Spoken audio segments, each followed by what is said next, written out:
Fica Café, el podcast de CREAP España. Presenta Antonio San José. ¿Qué tal? ¿Cómo estáis? Bienvenidos a una nueva edición de Fica Café. Vamos a hablar en los próximos minutos de comunicación y vamos a hablar además específicamente de los aspectos psicológicos de la comunicación.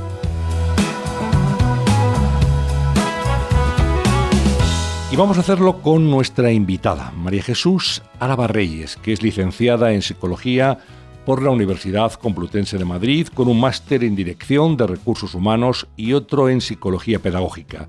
Su campo de especialización es la psicoterapia, formación que adquirió en la Federación Europea de Asociaciones de Psicólogos.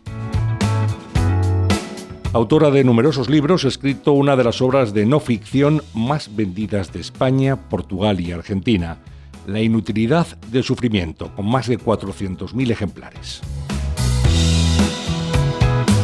También son suyos Las 3 claves de la felicidad, Recuperar la ilusión, La buena educación, Aprender a ser feliz, Trabajar sin sufrir, Amar sin sufrir, Emociones que hieren, El no también ayuda a crecer y el último por ahora, Saca partido a tu vida.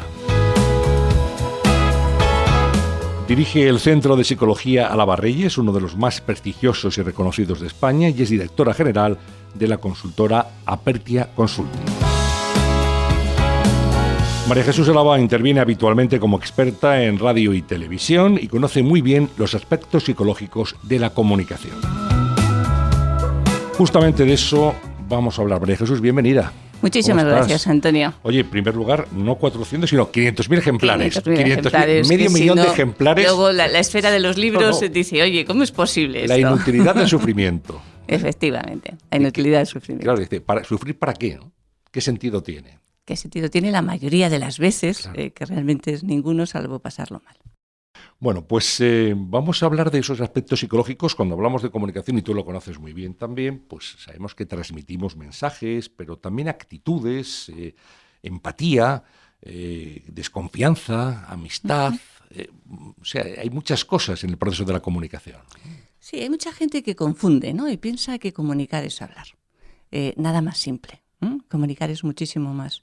Y efectivamente, como tú dices, la comunicación puede transmitir hostilidad o cercanía, empatía o egoísmo, situaciones que crean tensión o que relajan profundamente. La comunicación es mucho más, esa actitud que puede tener la persona, aunque no la veas, pero realmente se nota y se percibe perfectamente. La comunicación es sensibilidad cuando realmente se hace bien, es reflexión, es receptividad y es enamorarte de ese proceso que es el que hace que las relaciones entre las personas puedan ser maravillosas o una auténtica catástrofe. ¿Por qué ocurre, María Jesús, que cuando vemos a un presentador en televisión o un locutor en la radio, digo, nos cae bien o nos cae mal? O sea, hay algo, sin conocerlo, hay algo que transmite el proceso de comunicación, la forma de hablar, la forma de estar ante la cámara, que produce o rechazo o una cierta adhesión. De ahí hay gente que dice, parece que es mi amigo de siempre. Claro, y tú fíjate que la misma persona puede producir las dos emociones completamente diferentes, ¿no? En públicos distintos. Eso es, en públicos distintos. ¿Por qué? Por esa actitud que tú notas. Es decir, yo creo que una persona... Mira, que sabes que te escucho y te sigo mucho, en algún momento te he oído que la humildad realmente acerca, ¿no? Y la gente se siente muy bien. Cuando tú ves a un locutor, a un presentador, y ves una persona sencilla, natural, que no quiere imponerte nada, que no va de sobrado en la vida, la mayoría de las personas les cae bien. Pero es verdad que hay otras personas con una actitud, digamos, como muy chulesca y tal, y también cae bien a un determinado tipo de público. O sea, esto depende tanto como personas. Pero esto es algo que ocurre al principio, que luego a veces se modifica. Hay personas que te caen mal y luego terminas un poquito pues, oyéndoles más y te terminan cayendo bien. Pero hay otras veces que no, que se produce un rechazo. Es algo puramente emocional. Vamos de la aceptación al rechazo. Hay gente que a primera vista nos entra muy bien y hay otras que no. A veces sin ninguna razón. ¿Las palabras curan, María Jesús? Totalmente, Antonio. Y esto es algo, y no solamente como psicóloga, ¿no? Es algo que tú como periodista seguro que lo has comprobado muchísimas veces. Es decir, las palabras nos pueden acercar o nos pueden distanciar, pueden llenarnos de paz o al contrario, de tensión. hay palabras que realmente son auténticamente sanadoras y hay palabras que crean una agresividad enorme. Fíjate que nosotros que trabajamos mucho con el medio sanitario, a veces a los médicos, personal de enfermería, auxiliares, siempre les digo, a ver, tenéis que tener muchísimo cuidado las palabras que decís y además que no sea como un protocolo, ¿no? Bueno, pues yo digo que tiene esta enfermedad, esta otra y tal, tienes que tener siempre en cuenta al paciente para ver cómo se lo dices. Pero depende cómo tú lo digas, a una persona le puedes generar una tranquilidad enorme o una crispación y un sufrimiento tremendo. ¿Las palabras pueden curar? Por supuesto que sí. La psicología básicamente es a través de la palabra, o sea, si no tendríamos pocos que hacer. Pero también es verdad que las palabras pueden generar muchísima tensión. Y hay muchas personas que no son capaces de tener la sensibilidad suficiente, la empatía necesaria para saber, queriendo transmitir un mensaje, cómo lo puedo hacer para que la otra persona lo entienda, pero se sienta bien. Y sobre todo en momentos de dificultad, tú dices, las palabras curan. Cuando una persona está mal en esta situación que tenemos ahora de pandemia, es tan clave lo que dices, pero sobre todo cómo lo dices, que realmente, bueno, yo siempre digo que bien empleadas es la medicina universal. Pero fíjate, hablamos de comunicación y siempre pensamos en periodismo, pero hay que pensar, por ejemplo, en medicina también. Los médicos pueden ser una eminencia en lo suyo, pero a veces, y ellos lo reconocen también, no reciben habilidades de comunicación. Tienen que enfrentarse a situaciones muy difíciles, enfrentarse a comunicarle a una persona que tiene una enfermedad terminal, por ejemplo, y que no tiene remedio, no tiene tratamiento. ¿Cómo hacer eso? Y muchos dicen, bueno, pues yo lo que hago es blindarme, soy muy frío, e intento no implicarme emocionalmente con los pacientes porque eso, claro, llevaría a un desgaste que no podría soportar, ¿no? Pero reclaman que haya habilidades de comunicación que en la carrera de medicina no se dan, en las carreras sanitarias. No se dan nada y te llama poderosamente la atención. Yo he prologado algún libro de varios médicos un poco pidiendo precisamente esto. Fíjate, yo te diría, dentro de la formación que yo recuerdo a lo largo de mi vida profesional, y yo creo que probablemente sean más de 1000 cursos, el que más me impactó fue uno que di a oncólogos del Hospital de Son Espas en Palma de Mallorca. Y sobre todo además estaba todo el área de oncología, pero estaban especialmente mucho los de oncología infantil también. Entonces yo me acuerdo que bueno, fue un curso de 2 días y hubo un antes y un después, ¿no? Es decir, cuando terminamos me venían personas de todas las edades, de todas absolutamente, en las que de repente te decían, no sabes la tranquilidad que nos has dejado. Porque a veces hemos pensado que nos hemos confundido de especialidad, porque claro, la oncología es muy difícil, es decir, comunicar a alguien que tiene un cáncer en un momento determinado, que a veces es irreversible, que el tratamiento no funciona. Dices, y a veces te dan ganas de decir, pero ¿por qué no he hecho yo otra cosa? Dices, ahora tal y como nos lo has dicho, lo que yo les decía es, a ver, el tratamiento irá como vaya, pero la persona tú le puedes crear toda la paz que puede conseguir en ese momento o al contrario, toda la intranquilidad. Y depende de cómo tú consigas tener esa actitud, la persona también va a ser mucho más receptiva o menos al tratamiento. Entonces yo le decía, haz un arte. Es decir, has estudiado 6 años de medicina, 2 o 3 para prepararte al MIR, 4 de especialidad, llevas no sé cuánto tiempo.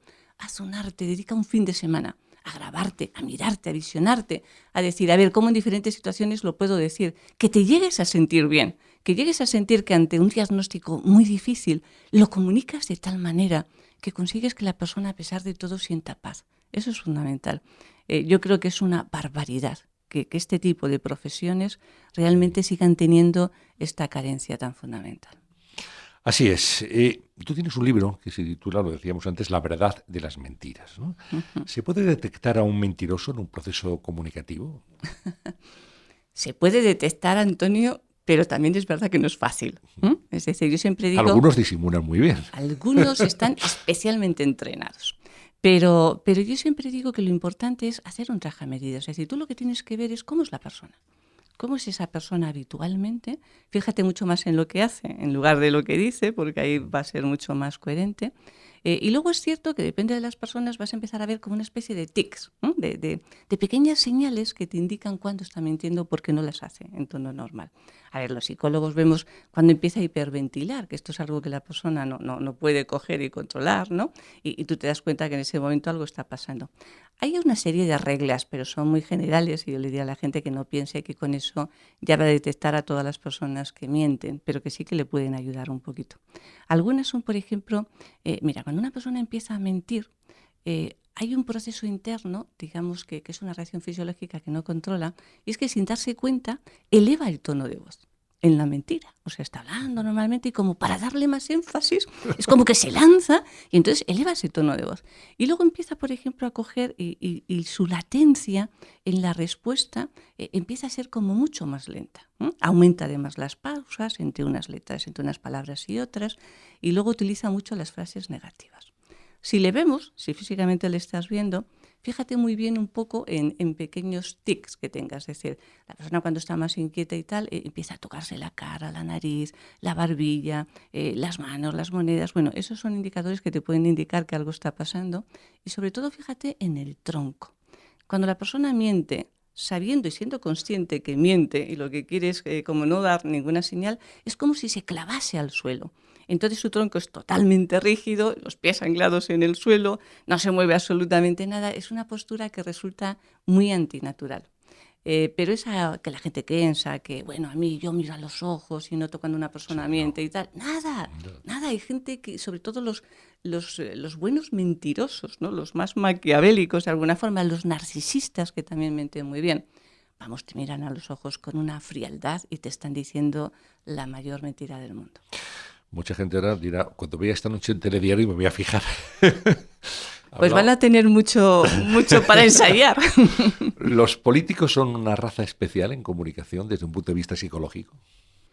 Sí, a mí la verdad es que me aburren bastante. Yo siempre he dicho que hay una contradicción, ¿no? No entiendo por qué. Para el ejercicio de la política, con lo trascendente que es, no hagamos ningún tipo de selección previa. No les pedimos nada, para cualquier trabajo, para cualquiera. Alberto está aquí en sonido y tal. Seguro que le han pedido una preparación, una formación, una experiencia. A nosotros, nada, cualquier político sirve. Pero luego, claro, los políticos, los que llegan un poquito arriba, esos están ya entrenados. Es decir, esos normalmente les han entrenado un poquito en comunicación para que no cometan determinados errores, para que no transmitan mucho lo que de verdad están pensando. Es decir, son como actores, tenemos que tenerlo ciertamente muy claro. Entonces, ¿los políticos mienten? Bueno, yo creo que les enseñan a no decir la verdad y desde luego a veces es como un papelón, ¿no? Les escuchas, les preguntan unas cosas, contestan otras. Hay una serie de rasgos, de todas maneras, que te lo indican. Yo diría, cuando un político es más contundente en lo que está diciendo, digamos más extremista, bueno, normalmente es más impositor, ¿no?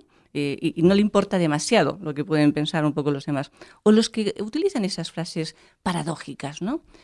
No queremos obstaculizar, pero bueno, tampoco queremos ayudar, y empiezan a darle estas vueltas y tal al lenguaje. Yo les diría, tengan cuidado sobre todo con los políticos que más les gustan, porque tenemos un sesgo.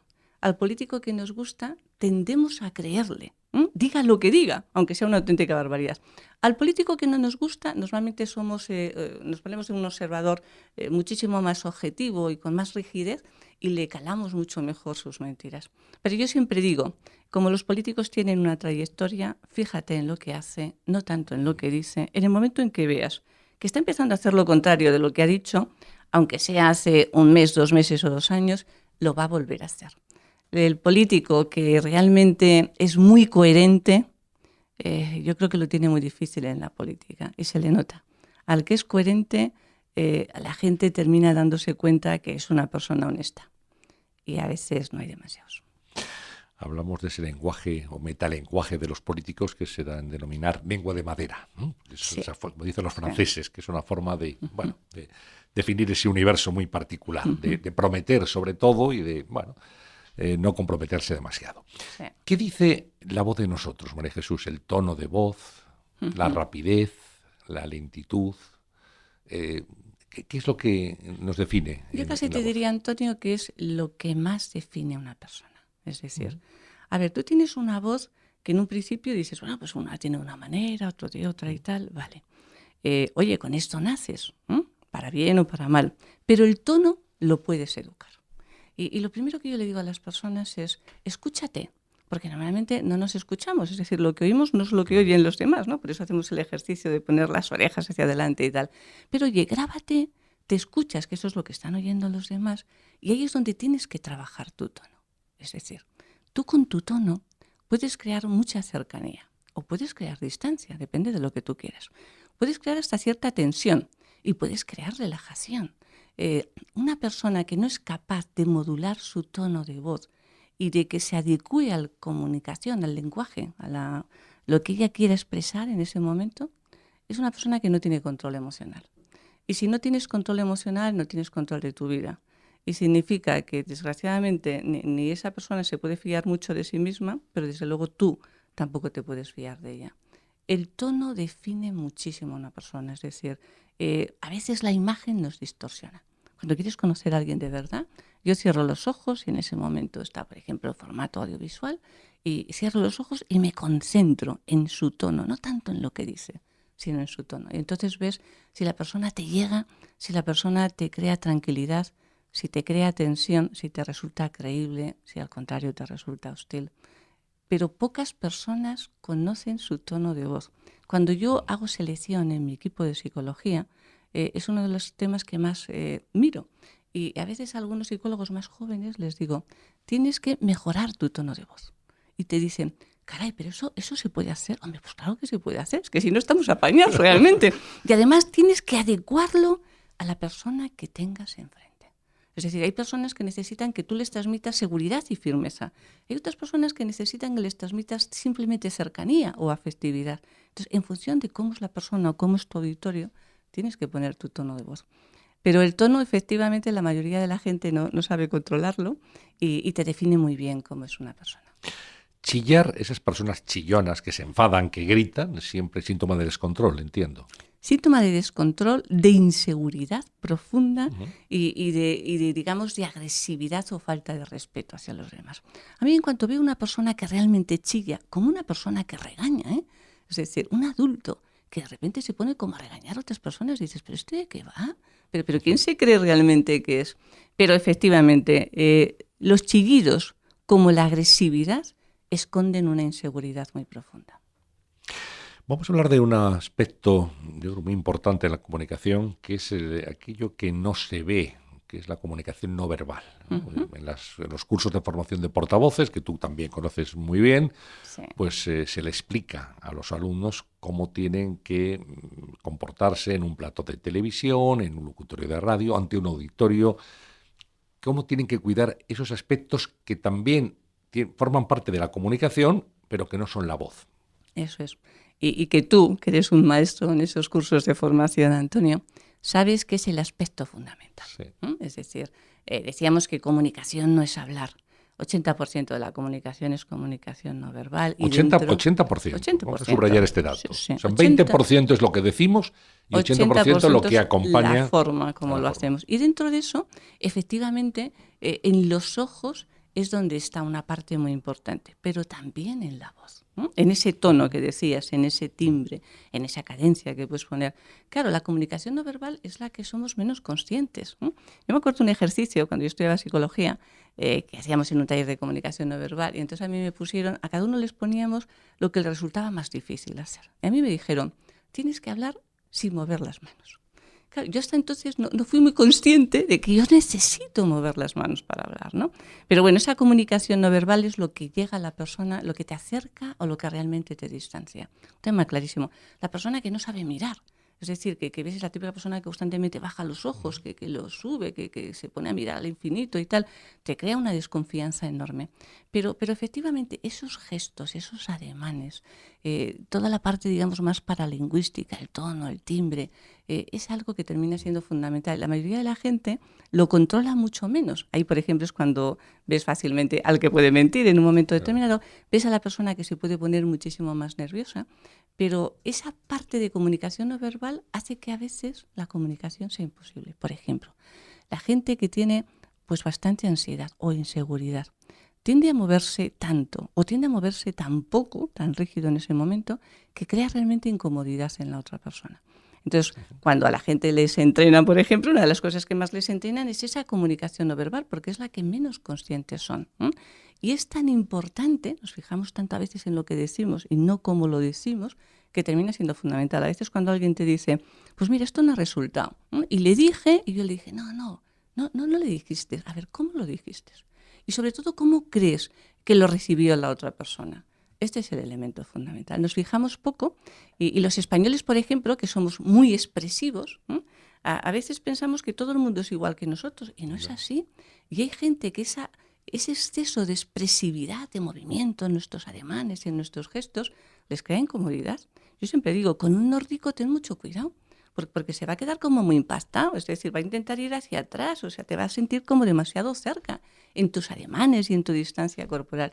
Tienes que verlo muy bien, pero en España nos ocurre lo mismo, ¿eh? Es decir, yo no tengo la misma distancia física con un vasco que con un andaluz, porque sé que el vasco necesita normalmente más distancia para sentirse cómodo y el andaluz es al contrario, claro, necesita mucho menos. Eso es la áptica, que es para que nos entienda todo el mundo. Esas personas que necesitan tocar, necesitan la proximidad para comunicar. Estoy pensando, por ejemplo, en Adolfo Suárez, era un presidente muy cercano y que daba la mano cogiendo el codo también, ¿no? Sí. O estoy pensando en Mercedes Milá, cuando hacía aquellos programas en televisión española hace ya muchos años, donde ella tocaba físicamente a sus invitados y eso transmitía cercanía, transmitía complicidad. Bueno, hay gente que es más tocona o más físicamente próxima que otra. Fíjate, es muy típico, ¿no? Siempre decimos hay que tener mucho tacto con el tacto. ¿Por qué? Hay mucha gente que ha descubierto la importancia del tacto ahora. Precisamente en esta situación en la que estamos con mascarilla, sobre todo con distancia corporal, en la que no nos podemos tocar, abrazar, tal. Y hay muchas personas que de repente te dicen, no sabes lo mal que lo llevo. Porque yo necesito tocar, necesito abrazar a las personas que quiero, a mis hijos, a mis padres, a tal. Bueno, yo te diría ahí, a ver, el tacto evidentemente es muy importante en la comunicación, pero si nos tenemos que pasar de algo es de prudentes. Es decir, hay muchas personas que no les gusta que les toquen, o que se sienten incómodas, o cierta rigidez. Bueno, en ese momento tú mira muy bien cuál es la persona que tienes enfrente y cómo es. Entonces vete muy poquito a poco. Y al contrario, es decir, yo que soy de tocar, a veces intento tocar a la persona que veo que está como más inquieta o más nerviosa o más insegura o lo está pasando mal en ese momento, porque lo que le estás transmitiendo es tu afecto en ese instante. Pero de verdad que hay que tener mucho cuidado. A mí no me gusta nada lo que hace ahora la gente con los codos y tal, porque resulta como, primero es una postura absurda y codo contra codo, pues no le veo yo ningún afecto ni ninguna cosa interesante. O puño contra puño. O puño contra puño. Pero es verdad que el tacto bien llevado, mira, con personas mayores el tacto es crucial, con los niños también. Yo que he trabajado mucho en ambas esferas, un niño en un momento determinado puede tener una rabieta impresionante, tú le miras con mucha tranquilidad, pero sobre todo a lo mejor le tocas en la mejilla, le haces una pequeña caricia, no hace falta que le digas más. Con eso se relaja totalmente. Una persona mayor que en un momento determinado está inquieta, con miedo, con mucha ansiedad, tú coges en ese momento y la coges de la mano. Cuidado con tocar en el rostro a las personas mayores. Esto es algo que, por ejemplo, a los sanitarios se lo decimos mucho, que tienen mucha costumbre, igual que tratarlos de tú y tal. No les trates de tú, por lo menos de principio, porque quizás se sientan mal, y no les toques, porque se van a sentir seguramente invadidos. Yo me acuerdo un señor de 92 años, gran escritor además, que de repente le encontré muy alterado y le dije, ¿qué le ha pasado? Y lo que le había pasado es que una persona había ido a verle y le había tocado en la cara. Y dice, me ha tocado en la cara. Y lo había vivido como dices, pero bueno, ¿cómo me hace esto? ¿No? Como una agresión. Pero con las personas mayores, por ejemplo, cuando se sienten mal, tú le coges una mano. Y es clave. Es decir, esa persona en ese momento se relaja, confía en ti, generas realmente un clima fantástico. Pero mucho cuidado, ¿eh? Y hay gente que toca porque le han dicho que es bueno tocar, eso se nota mucho y crea de verdad mucha incomodidad. A mí cuando me tocan que no me apetece, te aseguro que he hecho una mirada que dejan de tocar inmediatamente. Una mirada disuasoria. Absolutamente, absolutamente disuasoria. Hablas de las personas mayores, se produce un fenómeno se ha producido siempre, pero más ahora en el confinamiento y en esta suerte de falta de relación que tenemos por motivos sanitarios. Y son esas personas que viven solas y que tienen la única compañía de los medios de comunicación, de la radio o de la televisión, o de las dos, y que hablan con los presentadores. Sí. Como si fueran de la familia, pero que hablan y les dicen ¿qué tal estás? Pues ya ves, me duele hoy aquí, hoy estoy mejor. Tal. Se han convertido, y eso a veces hemos recibido cartas cuando hemos trabajado en televisión, Sí. y tal, en compañía absolutamente inadvertida por nuestra parte de muchísima gente. Esa identificación es muy curiosa. Gente que habla con la radio y con la televisión, Sí, ¿no? Porque sí. son presencias familiares y cotidianas. Claro, efectivamente, llega un momento que está tan dentro de sus rutinas que son las personas a las que más ven, Claro. a las que más escuchan. Y a veces, fíjate, no son conscientes de hasta qué punto son o sois importantes en la vida de muchísimas personas. La persona que habla con el locutor, en ese momento con el presentador, te suele hacer como mucha gracia, ¿no? Porque además ya le trata, pues, fulano, y no me gusta cómo lo estás haciendo, pues hoy te estás pasando, pues no sé cuántos y tal. Y tú dices, está llenando una carencia que tiene. Es decir, las personas necesitamos comunicarnos, ¿no?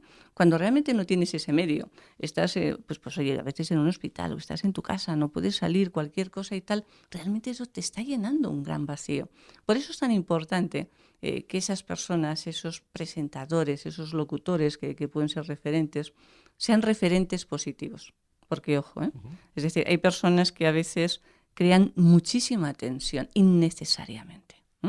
Y yo a veces cuando trato de determinadas personas y les veo que están algo alteradas y tal, fíjate que les pregunto, entre otras cosas, por esos hábitos, ¿no? Y les digo, bueno, y usted en la tele, en la radio y tal, porque hay a veces que casi sé los programas que siguen, de verdad, por los tics que de alguna forma presentan. Entonces, ¿son importantes? Claro que son muy importantes. Por eso también es importante que no les tratemos como si fueran simplemente objetos ahí, que no participan de nada, es decir, háblales de vez en cuando. ¿Qué piensan ustedes? ¿Cómo creen que no sé qué? Pues hemos recibido una nota donde fulano nos dice qué tal. Es decir, intenta realmente establecer un cierto vínculo con esas personas porque ellos sin duda lo están estableciendo contigo y te lo agradecen enormemente. Es decir, yo cuando he tenido a veces intervenciones en radio como muy periódicas y constantes, la gente te escribía, te llamaba, te decía. Y cuando tú coges, pues me han dicho que explique más esto o lo otro, tal, no sé qué. Bueno, luego es tremendo, ¿no? Es decir, la cantidad de mensajes. Muchísimas gracias por habernos escuchado, por tal. Necesitan sentirse partícipes, no solamente objetos, en los que tú coges, sueltas lo que sea y ellos pues actúan y te da lo mismo lo que sientan o lo que padezcan. Una forma de relacionarse en materia de comunicación es el debate. El debate o bien reglado en tu medio de comunicación o bien nuestra vida cotidiana. Sí. Esas comidas familiares o cenas navideñas donde se establecen los debates. ¿Cómo actuar en ese caso? Antonio, yo te diría, en un debate empieza observando. Es decir, no tengas prisa por intervenir, de verdad. Porque te da una información que en el momento en que ya empiezas a formar parte activa, normalmente ya dejas de ser más, pierdes objetividad y lo pierdes. Observa qué es lo que tienes. A ver, ¿qué es un debate familiar? Efectivamente, es un encuentro, un debate de trabajo, es un debate político. Entonces lo importante es observa dónde estás, observa el medio, observa cómo son esas personas, ten claro cuáles son tus objetivos, los fines que tienes, y a partir de ahí haz un traje a medida de cada uno. Es decir, si es un debate entre 6 personas, no les trates a las 6 igual. Es decir, ¿cómo puedes llegar a este? ¿Cómo puedes hacer que este otro no se sienta pues agredido de alguna forma? ¿Cómo te estás dando cuenta que este está en un momento de tensión y le tiras en ese momento pues un paraguas y tal al que poderse agarrar?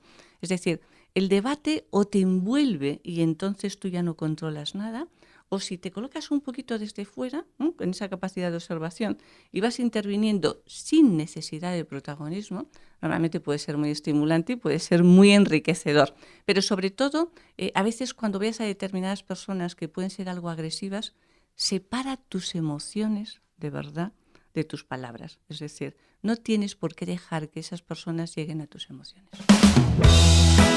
Escuchas Fica Café, el podcast de CREAP España.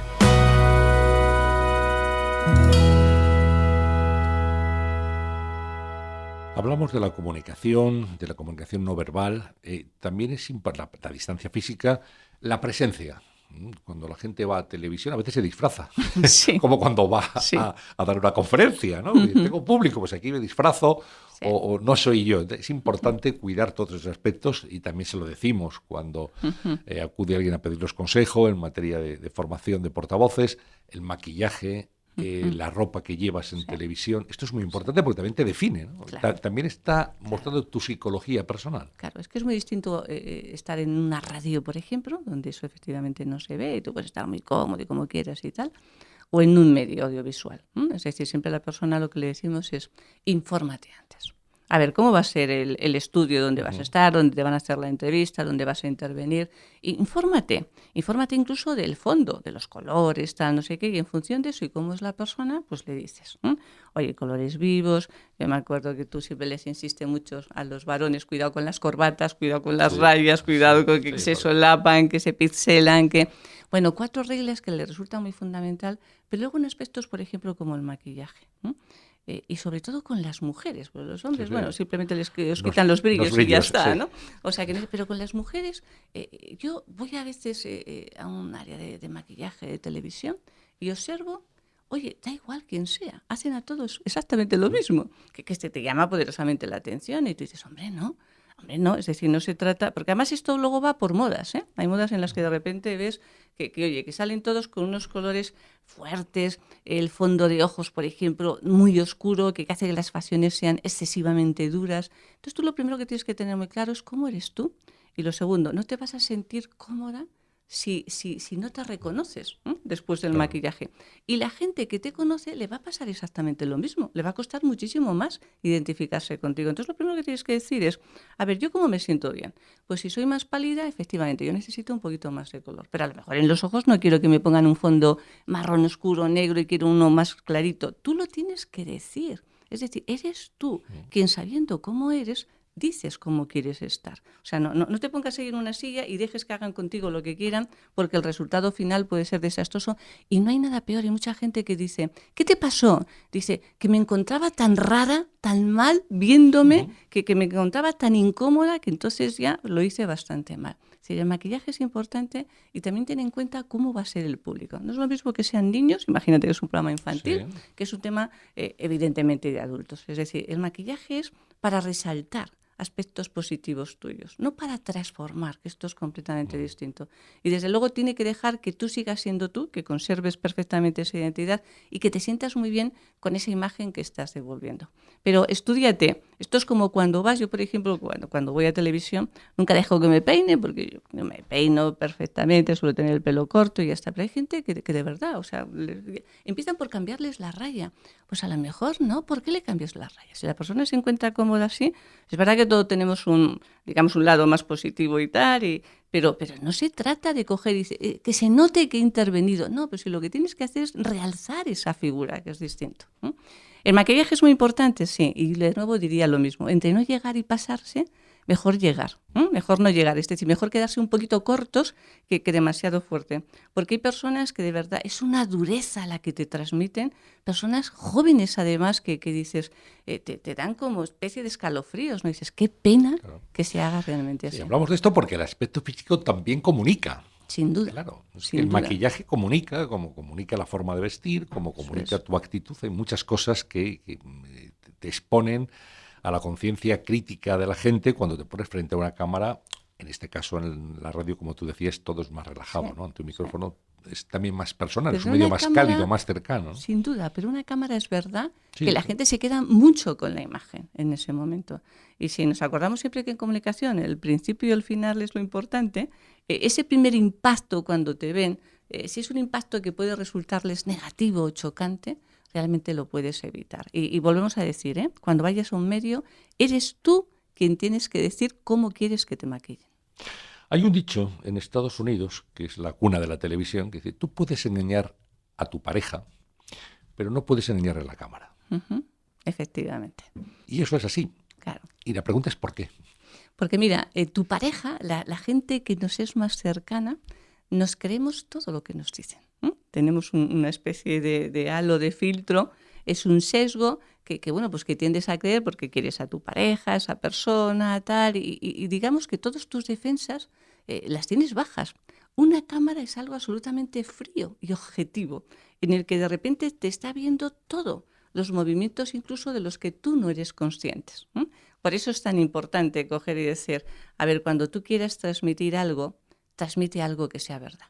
Porque si es mentira, se termina notando, ¿no? Alguien que sea un poquito objetivo, que lo mire con ojos críticos, con un análisis profundo, lo termina notando siempre perfectamente, porque hay una disonancia entre lo que dices en ese momento, el cómo lo dices, el cómo estás mirando, el tipo de voz, el timbre que estás poniendo, tus movimientos, toda tu gestualidad. No quisiera yo terminar esta conversación sin hablar de algo que nos ha afectado mucho este último año a todos en la comunicación, y son las videoconferencias. Teams, Zoom, esto ya forma parte de nuestra vida, ¿no? Han sido decenas y decenas, centenares. Y que dice, ya no puedo más, nos ha pasado a todos, ya no puedo más con Teams, porque necesito ver a la gente cara a cara. Nos vemos en la pantalla, las cámaras de los ordenadores entran en nuestra intimidad, en nuestras casas, en fin. Y nos estamos acostumbrando, no tenemos otra, a comunicarnos ahí, ¿no? Leía el otro día un reportaje sobre la fatiga que eso produce, fatiga psicológica, ¿no? Sin duda. Porque te expone todo el tiempo, es el efecto espejo que decís los psicólogos, sin duda. Y luego el que estás mirando a los ojos de la gente todo el tiempo también, ¿no? Es una tensión, ¿no? Es decir, primero yo le digo a la gente, cuando estén en sus casas y tal, oye, ponte detrás de una pared, ¿no? O sea, ten la pared detrás, tú te pones delante y tal, pero una pared que sea blanca, ocre, lo que quieras, es decir, no tienes por qué mostrar tu casa, no tienes por qué mostrar tu intimidad, porque la gente además luego es muy curiosa, ¿no? Y se fija en eso, y tú lo notas, y estás inquieta, no sé ¿Qué objetos tienes? ¿Qué claro, libros? Claro, efectivamente, ponte en un medio absolutamente objetivo. Y luego intenta disminuirlas al máximo. Es decir, últimamente ya es reuniones, videoconferencias para todo. No, hombre, por favor, que es muy agotador, porque efectivamente, es decir, tú en una reunión ves como una persona está diciendo una cosa, la otra, tal, no sé qué, pero no tienes constantemente esa cámara que te está enfocando y que está delatando cuando lo que te dicen no te gusta en absoluto, cuando estás totalmente de acuerdo, cuando estás cansada, cuando tienes un mal día, cualquier cosa, es una sobreexposición que te crea unos niveles a veces de tensión, de ansiedad enorme. Luego yo a la gente le diría, además de intentar reducirlas, de verdad, todo lo que puedan, que tengan muy claro, si estamos en una videoconferencia con varias personas, o tal, por favor, las mínimas transparencias posibles, porque además es que luego la gente, que nos pasamos todo el día viendo la pantalla, se empeñan en ponerte 50 diapositivas de no sé qué, cuéntalas. Yo el lunes, el Día Internacional de la Mujer, tengo varias conferencias y entonces me han preguntado, ¿vas a hacer presentación? Y entonces he dicho, no, porque lo que voy a hacer es una conferencia, bien que te preguntan, bien que tú expones, bien que tú dices, pero bastante rollo tiene la gente que es por videoconferencia como para que encima les estés machacando ahí con 50 diapositivas, ¿no? Tengamos mucho cuidado en eso y hagamos lo mismo. Es decir, de vez en cuando acordemos que vale, te están mirando, pero utiliza esa otra comunicación, utiliza la voz. Utiliza las manos, utiliza los gestos, utiliza la entonación. Hazlo mucho más humano dentro de lo poco humano y de lo difícil que se transmiten las emociones por esos medios. No puedo estar más de acuerdo. Seguro que mucha gente dice, pues claro, es de las mías, María Jesús, ¿no? Porque cuando tú vas a dar una conferencia y te dicen si tienes presentación y dices que no, parece que no te lo has preparado. Usted no se ha preparado. Tengo una presentación, 60 diapositivas. Tengo un PowerPoint de cine. Y mucha gente se limita simplemente a leer cada transparencia, con lo cual se pierde el arte de la comunicación, el arte de la conferencia, que tiene también sus reglas, ¿no? Eso es. Vas leyendo y hasta que termina, gracias. Bueno, y ahora preguntas y ya está. Pero para eso no hace falta que vayas. Claro, y es como que pones deberes, ¿no? Es decir, tú vas leyendo, la persona le obligas a seguir leyendo, el no sé qué, en un tono monocorde, de verdad que resulta absolutamente insoportable. Es decir, los formatos de comunicación, de conferencias en formato PowerPoint, esa gente que tal, llega un momento en que dices, se han confundido. Esto es pasar diapositivas, no es comunicar con la gente, no es conectar, no tiene nada que ver. Es decir, si vas a estar una hora, que es mucho tiempo, dices, bueno, pues a lo mejor pones un par de bromitas o de chiste o algo para romper, pero es mucho más fácil siempre, ¿por qué no? ¿Por qué no rompes estableciendo contacto con la gente? Es decir, que la gente participe. Claro, yo siempre, cuando te dicen el formato y tal, digo, pues mira, vosotros veréis cuál es el formato, pero yo quiero uno donde yo pueda hacer preguntas en ese momento a mi auditorio y pueda tener la contestación al instante. En Zoom, por ejemplo, es muy sencillo tenerlo, pues por lo menos haces que la gente participe. Es decir, si a mí me preguntan, ¿qué piensa usted de la fatiga pandémica? Imagínate. ¿Cree usted que las mujeres ahora se sienten mejor o peor? Lo que sea. Yo lo que hago es que hago primero la pregunta al auditorio que está en ese momento y le pongo 3 alternativas y en función de su respuesta empiezo. Pues mirad, pues la mayoría pensáis que no sé qué, pues porque si no además da una sensación de que es que tú vas es cátedra, ¿no? Lo que yo digo es lo que tiene que pensar todo el mundo, lo que tiene que tal. Te da un conocimiento además muy profundo, es la única ventaja que tienes, ¿eh?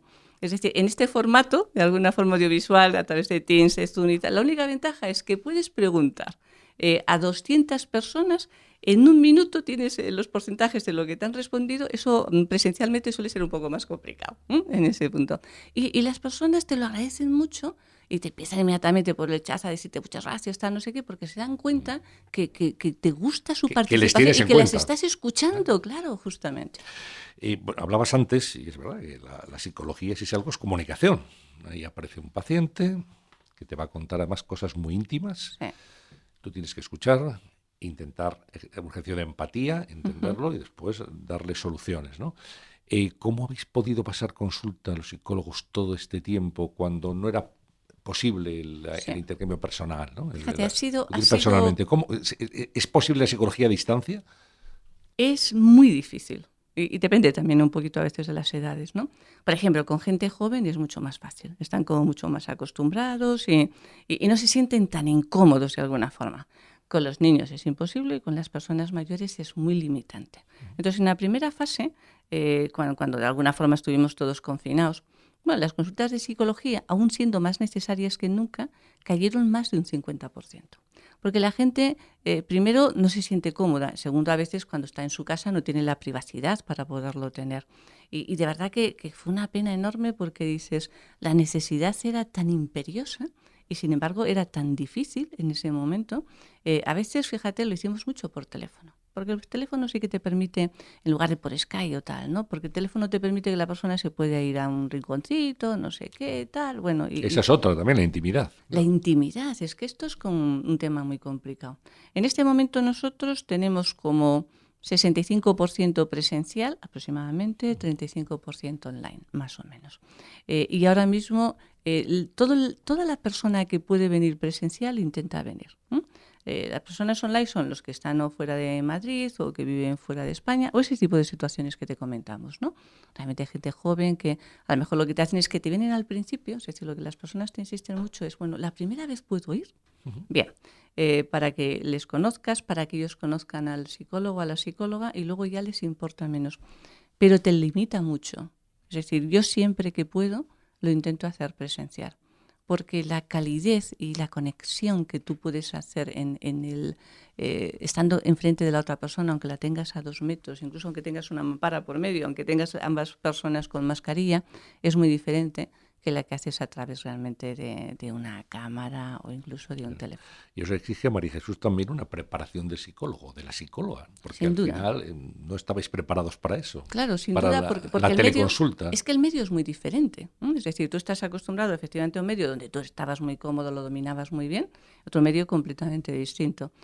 Tú fíjate, hemos dado, por ejemplo, mucho apoyo a muchas empresas y esto ha sido por teléfono. Personas de esas empresas, sanitarios, pero personas de servicio, en fin, personas que lo estaban pasando muy mal y tal, y ha sido por teléfono. Bueno, el teléfono es un medio donde sabemos desenvolvernos bastante bien, pero es verdad que cambia completamente el formato y cambia la transmisión y cambia la terapia que tú en ese momento estés haciendo. Tienes que tener muy claro cuáles son las limitaciones del medio y, sin embargo, qué es lo que tiene de potencial. Es decir, si es el teléfono, yo sé que la persona está muy atenta a tu mensaje. Mucho más que, por ejemplo, si te puede estar viendo en un momento determinado. Entonces tienes que ver siempre cuál es esa parte, digamos, como más positiva. Pero esta es una de las cosas que más nos dice la gente, Es decir, muchas personas que no han vuelto, no han recuperado sus sesiones hasta que lo han podido hacer presencialmente, porque se sentían muy incómodas de la otra forma, en un momento en el que era muy necesario. Ahora mismo las consultas de psicología estamos totalmente al límite, en estos momentos. Colapsados. Sí, porque además es una situación donde A ver, al principio la gente reacciona pues con toda la buena voluntad del mundo, pero cuando las cosas se alargan tanto en el tiempo, no se termina de ver un poquito ese final, a la gente ya se le hace muy largo, ¿no? Y empiezan las personas que estaban un poquito regular, más vulnerables, terminan haciendo crisis en este instante, y personas que en su vida han ido a un psicólogo, en este momento te vienen realmente muy hundidas. La última cuestión, quiero que haga referencia justamente a eso, la situación que queda ahora en la gente, en la sociedad, en las empresas. Uh-huh. Ahora viene eso que se puede llamar rescate emocional, sí, que bueno, pasará el efecto de la pandemia, uh-huh, pero las vacunas servirán, Dios quiera que más temprano, uh-huh, que tarde, pero quedarán unos efectos psicológicos que van a durar, María Jesús.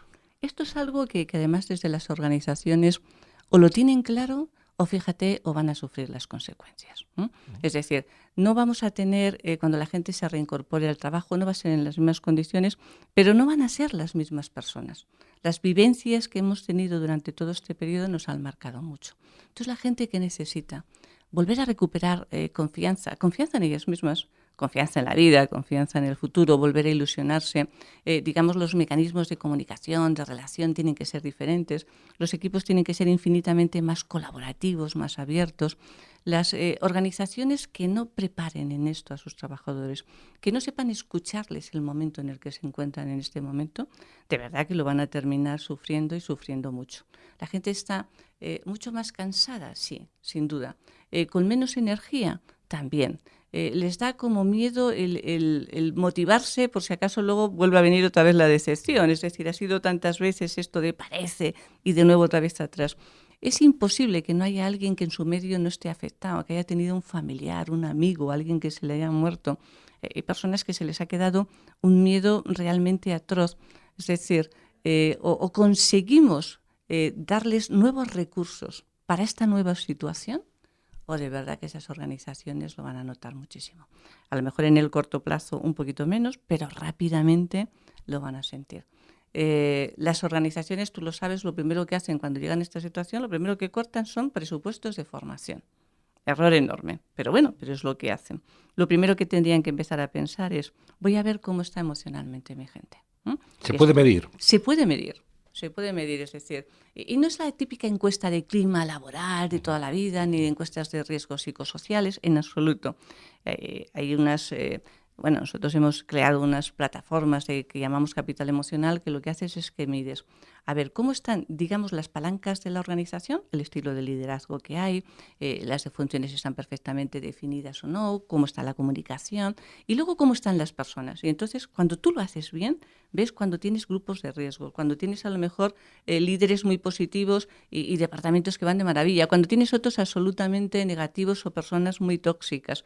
Esa foto es la que te permite situarte y a partir de ahí dices, venga, ¿cómo nos ponemos y nos enganchamos todos? ¿Cómo conseguimos que la gente se vuelva a sentir bien en esta nueva realidad? El teletrabajo es una realidad, pero no ha venido para quedarse absolutamente, como piensa mucha gente. Parece que hay proyectos de organización, de empresa, que necesitan de la colaboración, digamos, y de la cercanía. A ver, yo creo que el teletrabajo efectivamente está ahí, ha supuesto un punto importante de inflexión, pero el futuro será mixto.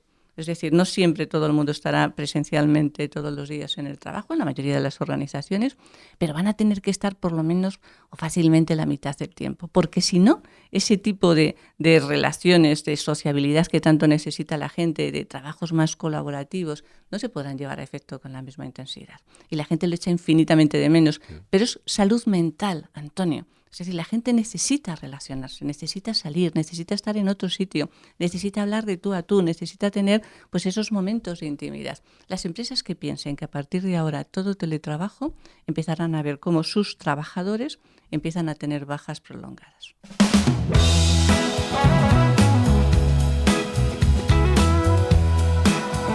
Pues la verdad es que muy interesante todo lo que nos ha contado hoy María Jesús Álava en esta conversación sobre los aspectos psicológicos de la comunicación, que como ven es un campo absolutamente amplio. María Jesús, muchísimas gracias. Antonio, sabes que... ¿Has estado cómoda, bien? Yo siempre absolutamente encantada de estar contigo y de lo fácil que lo haces. Bueno, muchísimas gracias por tus opiniones, por tu sabiduría y también por la confianza que infundes con tu palabra, porque habrán visto los oyentes, habrán escuchado perfectamente que el tono de voz de María Jesús Álava es terapéutico. Gracias, de verdad, un abrazo muy fuerte. Un abrazo enorme. Alberto Espinosa cuidó de que todo esto sonara bien y les emplazamos para una próxima edición de Fica Café. Será aquí también en las principales plataformas de podcast para seguir hablando de eso que nos gusta y nos apasiona, la comunicación. Fica Café, pasión por la comunicación.